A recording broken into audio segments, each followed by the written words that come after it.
pamilya ko. Pero ngayon, pangarap ko na pong maging isang sikat na singer. Bago po ako sumali sa Idol Kids Philippines, isa lang po akong ordinaryong elementary student. Pero ngayon po, madami na pong nakakakilala sa at natutuwa sa talent. Dahil po sa Idol Kids, nakilala siya.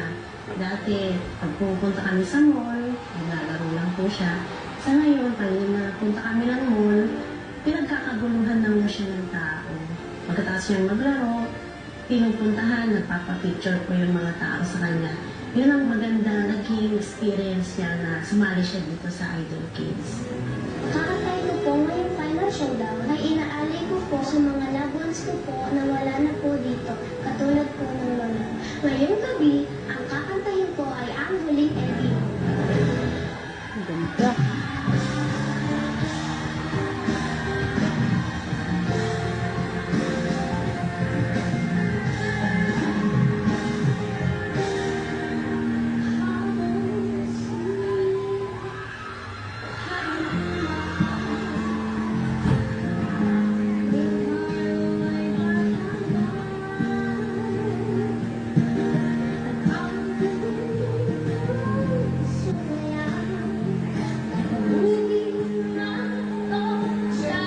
Galing.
Tawa si JK eh.